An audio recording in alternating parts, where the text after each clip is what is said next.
GRIAS Academy. 100 days, 100 themes, one goal UPSC Prelims. Hello all, welcome back to the program Mission Surya Phase 3, a STEM revision program where we deal with current affairs regarding science and technology and environment completely in Prelims perspective. So let's get started with our today's session. So in our today's session, we are going to see a basic concept called gene modification, where we see it in gene silencing, rather it may be inserting a genes or else modifying a specific crop or designing a specific genetically modified organisms by using this gene modification techniques. We will see what is this gene modification technique and all in basic standards. Okay, let's see. Now, the gene modification is the direct manipulation. It is a direct manipulation of an organism or a plant with the organism's genetic material. What is this genetic material? The genetic material is basically DNA, because our body is completely made up of the genetic material, that is the DNA. Okay. So, using what? Biotechnology to alter its characters. For an organism to alter its characters through biotechnological processes, this genetic modification will be there. Okay, let's see. Instead of relying on traditional breeding, methods, scientists used genetic modification. Scientists use the genetic modification to add, to remove or to tweak the genes. Okay, tweak the specific genes within an organism to introduce what? To introduce a new or a desirable trait, desirable gene which is responsible for a new trait. Okay, see, that would not naturally occur in the species, in a particular species. If we wanted to, we have seen this sheep, right, where it produces more muscle due to the one gene alteration, right? So in that scenarios, we will use gene modification techniques, to remove or add the genes,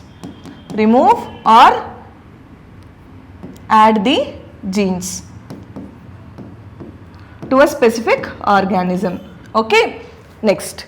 Coming to the key aspects of genetic modification, the first one we'll see how it works. It typically involves identifying a specific gene which is responsible for a useful trait in an organism and transforming it into the DNA of another organism. Okay, now this plant is there. We'll label this tree as plant A, and this is plant B. Okay. Now this has drought resistant in it. It has drought resistant. This doesn't have drought resistant. So I wanted to make it drought resistant. What do? I'll pick up the genes which is responsible for drought resistant from this plant and I'll introduce into this plant through genetic modification. Okay. That is what we call gene modification through biotechnology techniques. Okay. Next. See, what is the common purpose of this genetic modification is in agriculture, how it is used to create crops that are resistant to pests, that are resistant to droughts, and which are harsh herbicides for harsh herbicides, diseases, etc. Okay, what is the example like BT cotton, biotechnologically developed cotton, or to improve their nutritional value, like example golden rice. Okay, this is how we use gene modifications in agriculture. The next is in medicine. How in medicine is to engineer bacteria or yeast, to produce essential medicines like human insulins or vaccines. Okay, this is how genetic modification is used in agriculture and in medicine. Okay, next is, what are the organisms produced as of now? Is the organisms that have had their DNA altered in the way are often referred to as genetically modified organisms. Okay. And the organisms which are produced by using genetic modification method are called genetically modified organisms.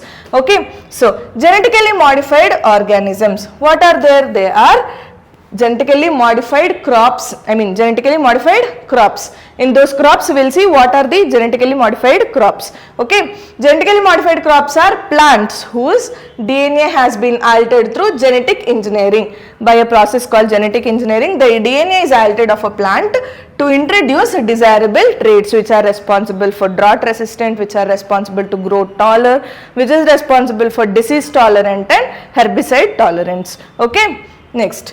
Like unlike traditional crossbreeding methods, genetic modifications allow for direct manipulation, allows for a direct manipulation of a plant's genetic material, often incorporating genes from different species to achieve specific results. Okay, next. What does these traits do? These traits may include resistant to pests, diseases or environmental conditions, improved nutritional content or increased yield. This is how the genetically modified crops have been developed. Okay. Now, the first globally introduced genetically modified crop, was the flavor saver tomato in the USA in 1994. When was this produced? This genetically modified tomato, that is flavor saver tomato in the USA in 1994. This was the first globally introduced genetically modified crop. Okay, it was genetically modified to slow the tomatoes ripening, tomato ripening process, which delayed softening and rottening. Okay. See, the USA, Brazil, Argentina, India and Canada are the top 5 growing countries, genetically modified growing countries. What are they? USA, Brazil, Argentina, India and Canada. These are the countries which are top genetically modified growing countries, together accounting for approximately 90% of the area of genetically modified cultivation. How much percentage of the cultivation is genetically being modified by these countries? It is 90%. Okay, what are the top 5 countries? Remember this, it is USA, Brazil, Argentina, India and Canada. These are the top 5 countries which are using genetically modified techniques. Okay, next. Let's see a few biotechnology and transfer methods of this genetic modification. And the first one is agrobacterium approach. Basically a bacterium called Agrobacterium tumefaciens, which transfers the desired gene into plant cells. It transfers the genes of Agrobacterium tumefaciens, the bacterium, is transferred into plant cells. Okay, the recombinant DNA technology, that is rDNA technology, mainly utilizes this Agrobacterium tumefaciens. The rDNA technology mainly uses this Agrobacterium tumefaciens mediated gene transfer. Okay, next is gene gun approach, another method, that is gene gun approach. How it is? In the direct approach, the gene of interest is cloned into a plant DNA vector and then transferred to the plant using the gene gun method. Okay, next is electroporation. What is this method? This method is used when the plant tissue does not contain a cell wall. When a plant tissue does not contain a cell wall, in this technique electric pulses are used to create miniature pores. These electric pulses, what they do, they create the miniature pores to enter into it, because it doesn't have the cell wall. If it would have the cell wall, it doesn't require this electroporation process. Okay, in the plant cell through which the DNA enters. Okay, next is micro injection. What is this micro injection technique? This technique is used to directly inject foreign DNA into the cells. Directly inject the foreign DNA taken from other organisms into the cells directly. We use micro injection process. Okay, next. Okay, we will see some status of key genetically modified crops in India. What are the key genetically modified crops in India? Basically, the main everyone will be knowing about this BT cotton. What is this? It is the only genetically modified crop. This is the only genetically modified crop which is approved for commercial cultivation in India. Okay, it have been approved in the year 2002. Okay. Next, it is grown on approximately 11 million hectares. How many million hectares? 11 million hectares. Okay. Now, insertion of genes from the soil bacterium like Bacillus thuringiensis, which causes cotton plant cells to produce crystal insecticidal proteins, which produces the crystal insecticidal proteins, often referred to as cryoproteins. Okay. Now, the genes from the Bacillus thuringiensis, a bacterium named Bacillus thuringiensis, the genes from this bacteria is extracted and inserted into the cotton plant to produce what? Crystal insecticidal proteins, which are often called as cryoproteins. Okay. Now, this genetically engineered mechanism makes the crop resistant to the cotton bollworm. To get the crop protected from this cotton bollworm, these genes are being extracted from the Bacillus thuringiensis, are introduced into the cotton plant to produce the cryoprotein, so that it will be helpful in protecting from the cotton bollworm. Okay. Next, the next plant crop is BT brinjal. Brinjal is generally an eggplant. We call it as eggplant. So, variety of a eggplant.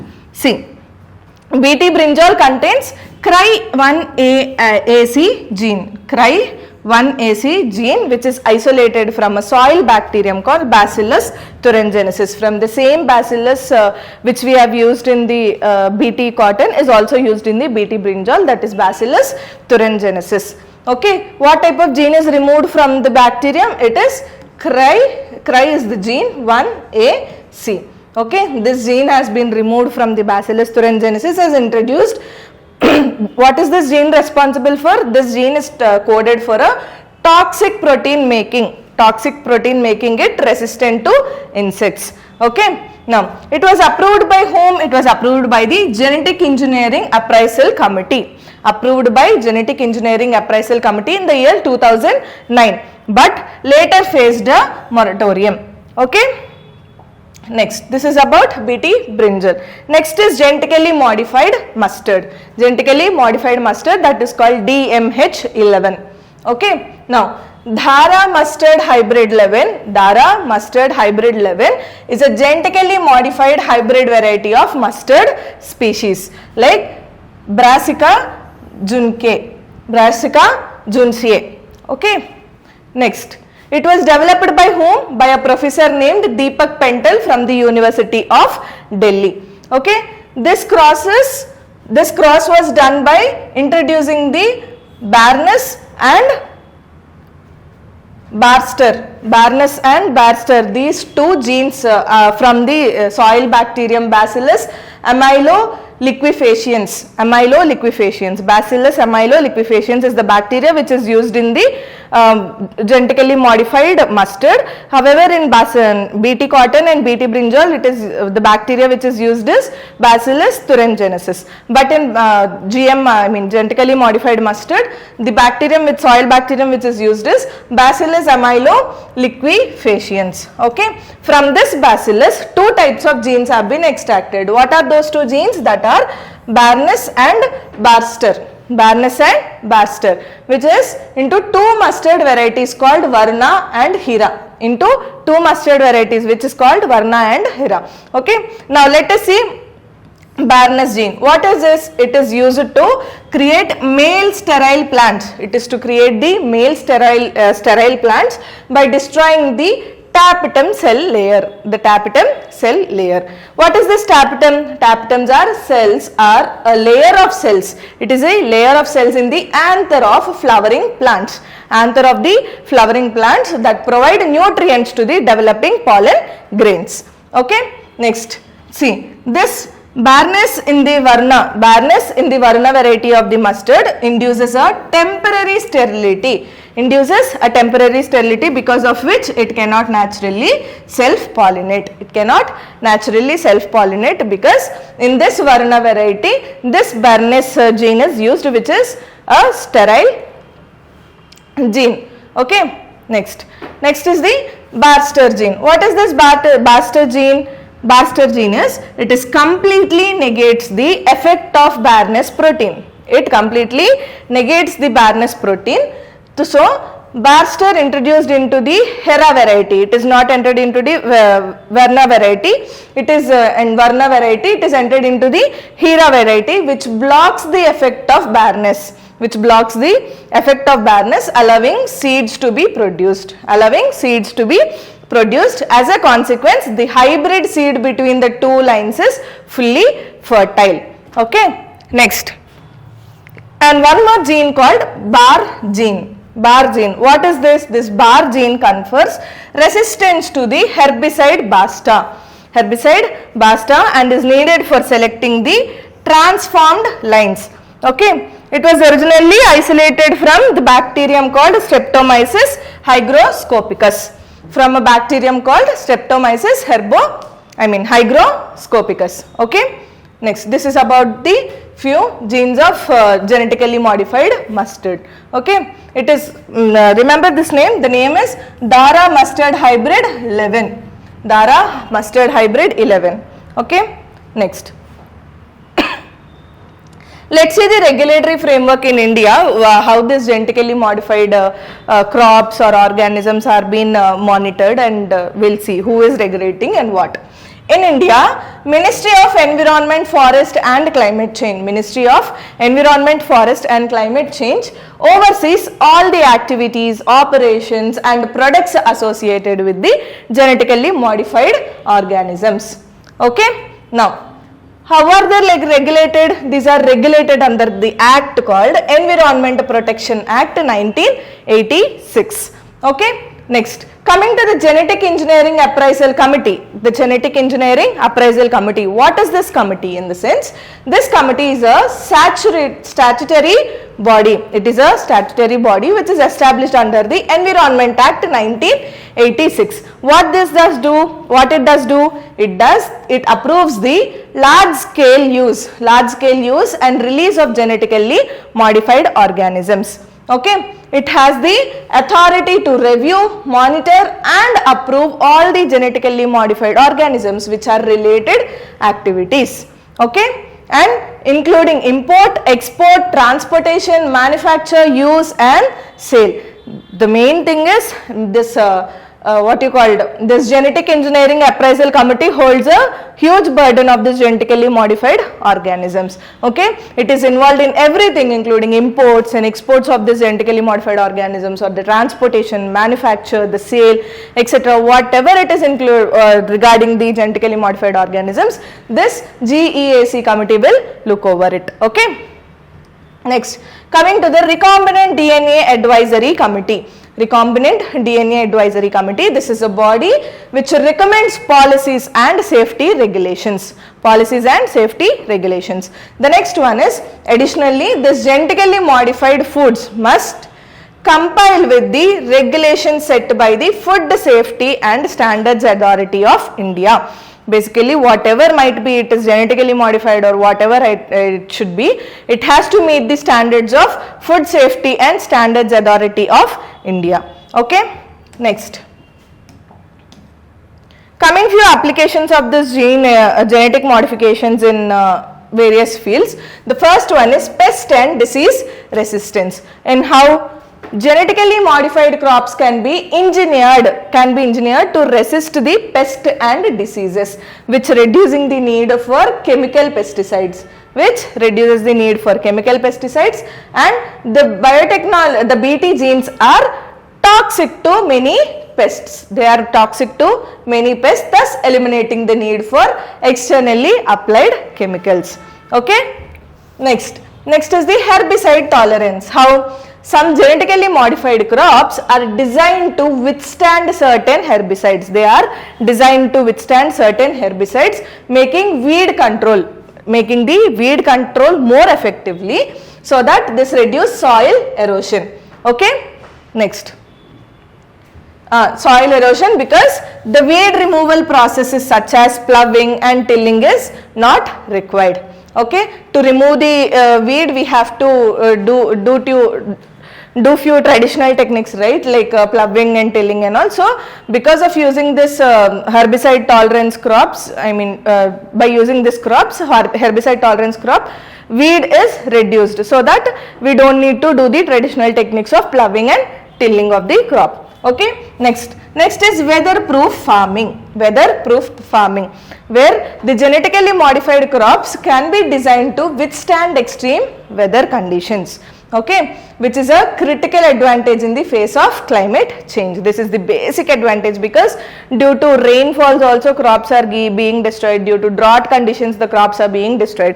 To withstand all these climatic conditions also, these genetically modified crops are very helpful.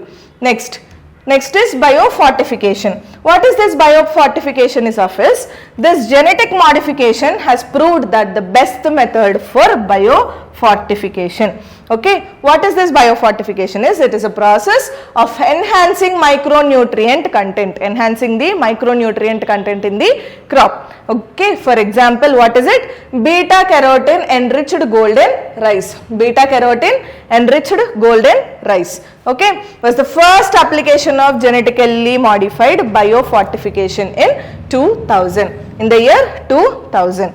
Okay, next is the edible vaccines. Like edible vaccines can be produced from the genetically modified plants. Next is enhanced photosynthesis. Basically what? The crops that are modified for enhanced photosynthesis or nitrogen use can produce more,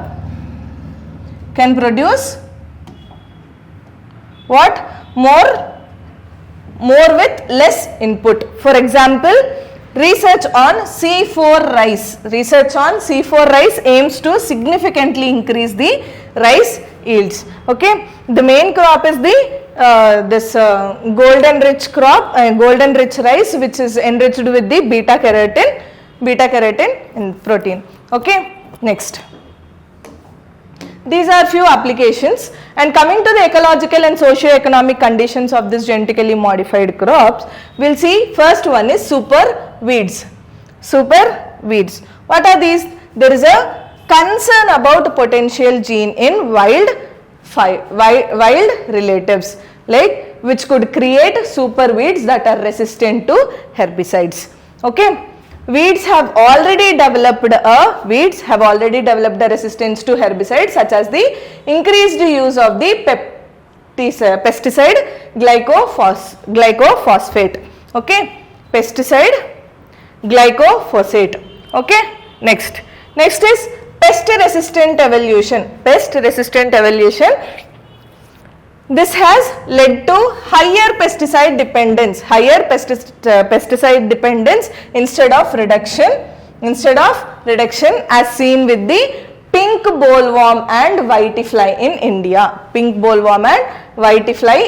India. Okay, next is non-target organisms. Like while BT crops, biotechnology developed crops, reduce overall pesticide use. They reduce the overall pesticide use. By why they reduce this pesticide uses? They are designed in a way that not attacking by the various organisms, right, to control the pest on the crops. Okay, they may affect beneficial insects. For example, BT corn, not cotton, it is corn, potentially harms monarch butterflies, which are feeding on wild milkweed. Okay, next is biodiversity loss. How this biodiversity loss is by genetically modified organisms is, there is a debate about whether these genetically modified crops contribute to biodiversity loss by promoting monoculture farming, The use of genetically modified crops may cause leakage of genetically modified proteins.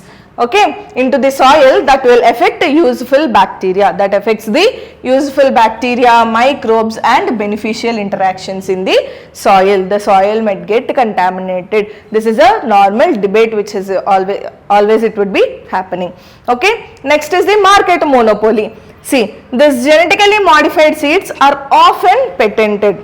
Okay, these are often patented, leading to concerns about corporate control over the food supply and the economic impact on small scale farmers. Okay, this risk food security dependence on a few suppliers only. Okay, basically these genetically modified organisms, it has to be done in the first by removing the genes and introducing, it should be completely done in the laboratory purposes, I mean laboratory circumstances only, so that these corporates only are involving rather than the government mostly, right? So this may become a market monopoly due to the risk food security dependence on few suppliers, and the small scale farmers might affect due to this. Okay, these are few ecological and socio-economic concerns. Next, we will see few the genes, I mean in a tabular form we will see the genes which are introduced and the source of organisms and the primary trait or mechanism of that genes. Okay, let's see. The first one is, just a second, yeah, the first one is Cry1AC and Cry2AB. What are these genes, where it is introduced from the, so what is the source of the organism, from which organism these genes are extracted is Bacillus thuringiensis, which is a soil bacterium. Bacillus thuringiensis, a soil bacterium. What is the primary trait of this is the pest resistant, which produces crystal protein toxic to the cotton bollworm. Okay, next is Cry1AC. Cry1AC, which is the extracted from the Bacillus thuringiensis, is also a soil bacterium. What is it primary trait or mechanism is pest resistant again. Okay, but it protects against the brinjal fruit and shoot borer. Okay, next is Barnes, Barster and Bar genes. Where are these extracted from? These are extracted from Bacillus amyloliquefaciens, Bacillus amyloliquefaciens and Streptococcus hygroscopicus. From these two organisms, this Barnes, Barster and Bar genes are extracted. Okay, what is this, what you call, for what are these used? This is used for hybridization and herbicide tolerance. These genes are specifically for hybridization and herbicide tolerance. And coming to Barnes gene, it includes male sterility, whereas the Barster gene includes which restores the fertility. One removes the fertility, it induces male fertility, whereas the Barster gene which restores the fertility. Okay, next is PSY, that is Biotin synthase and CRTL. What is this? From which organism it has been come?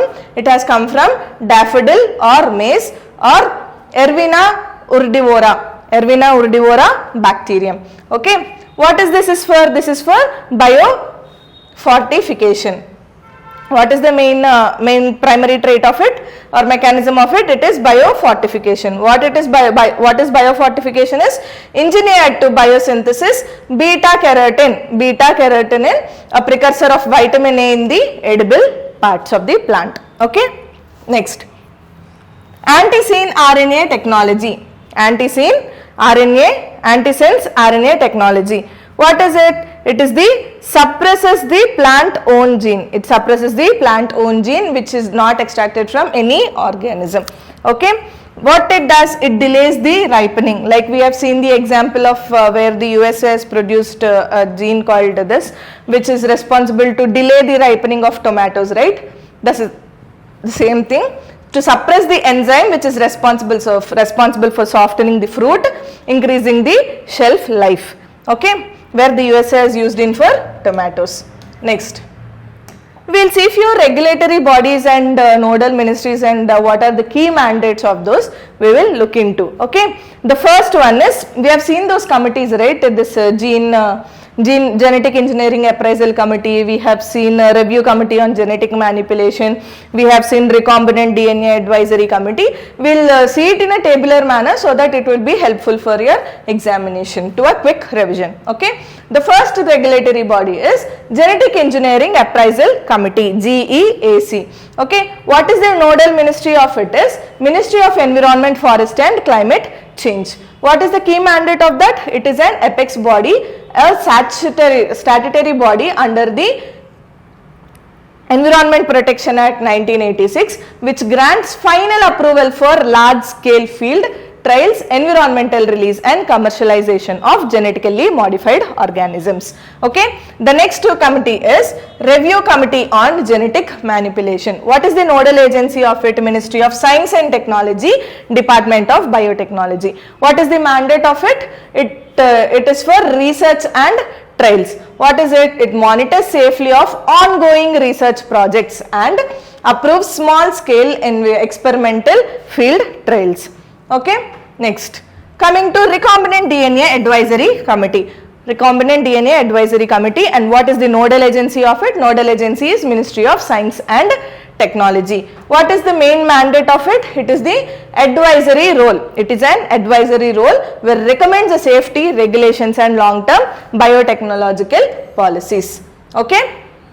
Next, the last one is FSSAI. We will be seeing this regularly. Food Safety and Standards Authority of India. What is the nodal agency of FSSAI is Ministry of Health and Family Welfare. Sorry.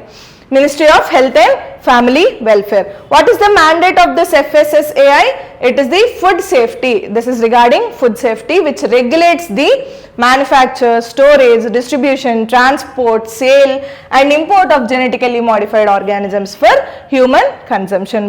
This is what the FSSAI does. Okay. These are few regulatory bodies. You have to look into it. By this table you will have a quick revision before your exam. That's why we come up with this tabular concept. Okay. Next. So that's all for today. This is a topic of genetic modification completely, and the genetically modified crops.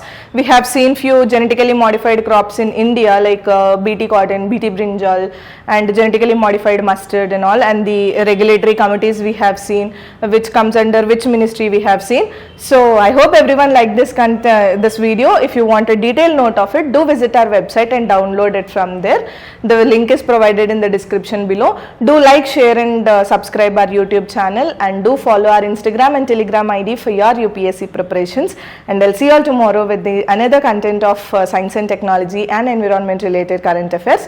Thank you.